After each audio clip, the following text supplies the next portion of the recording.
Today I'm going to be showing you all a tutorial on how to cut your own hair. For this tutorial, I'll be using my wall clipper, model number NIS. Now I wouldn't exactly recommend this particular model, but you can pick this one up for about $10, maybe $12 at Marshalls or TJ Maxx. The thing that I do like about this clipper is it has 8 different guards, all with different depths. They range from 1 inch to 1/8 of an inch. The first thing I like to do is wash my hair using shampoo. There are a lot of oils and residues that can get in your hair throughout the day, and I like to just eliminate that completely. The next step is using a blow dryer to lightly dry my hair. I don't want to completely dry it, I do want it slightly wet, just not drenched.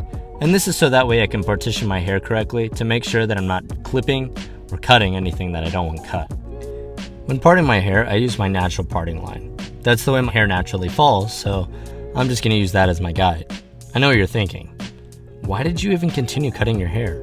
You look gorgeous. As you can see, I started with a 1-inch blue guard. Now as you can see, I'm following the side of my head directly up in order to get a straight cut. However, there is a technique. When you reach about 1 inch from the top of your part, come out a little bit, so don't go all the way up. Curve the clipper so it leaves about 1 inch in length from the top of your part.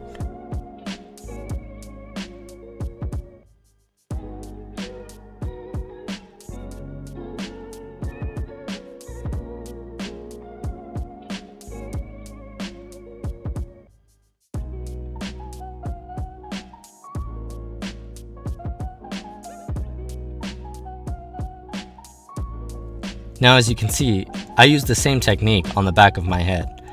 And to be honest, I do go a little bit further up because I do have a harsh cowlick. So depending on if you have a cowlick or not, or if your hair parts in a certain way, that length on the top of your part will differ accordingly. Personally, I like mine to be a little bit shorter. When you are using the clippers on the back of your head, I recommend using a mirror. This is the only way I know how to do this effectively. So I'll hold the mirror with one hand and the clippers with the other, and I'll use the mirror to see what I'm doing in the back. Now it's crucial that you take your time.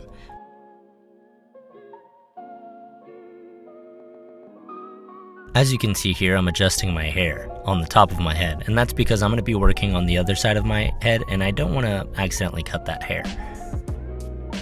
Now I just repeat the steps that I did on the other side of my head and the back, but leaving that same inch from the top of my part. As you can see, I've changed my clipper guard and I've gone 1 increment down. On this particular wall clipper, I'm using the 7/8 guard. I will be using the same technique on the sides of my head. However, I will be going, instead of 1 inch, about 1.5 inches. And that's just to properly blend in the hair so there's not a harsh part line on the sides of my head. And remember that we use the curving technique to leave a little bit more hair on the top, so we'll use the same curving technique with this guard as well. Since I do have this crazy cowlick on the top, we'll be going up a little bit further with this guard as well. And that's just to maintain the blendedness of the hair on the back of my head. And then I'll switch out my guards for the next one down. So I believe the next one will be the 3/4 guard, then 5/8, and lastly, the 1/2 inch. And every time I change my guard, I remember not to go as high as I did on the last guard, just so that way it keeps the hair a little bit blended and there aren't these harsh part lines once again. And this also ensures that the hair is gradually getting longer as we work up from my ears to the top of my part. And if I do see any harsh part lines, I go over them with the guard that I'm currently using. As I get to the top, and there are harsh part lines closer to the top, then I remember to use my curving technique. Every time that I go down an increment, I am very careful around the ears, especially around the ears, because obviously I don't want to stab my ears or cut my ears with the clippers, and that tends to happen if you're not careful.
When it comes to trimming around your ears, I like to switch out my clippers for a trimmer. And this is just because it's usually a little bit smaller and I usually have a little bit more control. Of course, you can still use your clippers. You just have to be a little bit more careful. When it comes to cleaning up your neckline, this is definitely the most difficult part of cutting your own hair. So if you do have a friend or family member or somebody to help you, ask them because they'll probably get it done a lot quicker than you can.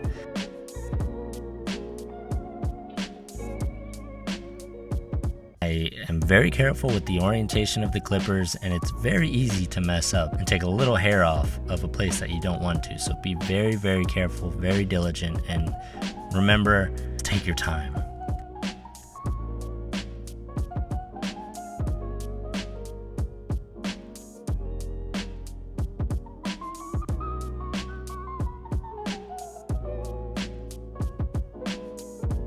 Well, I'm not ready to cut the top of my hair just yet, so that about wraps up this video. Stay tuned for my next video on how to trim the top of your hair. There will be a link in the description below as well as in the top right hand corner. And leave a comment. What would you like to have seen in this video? And I hope you all enjoyed this content. Y'all have a good one and check out the rest of my videos.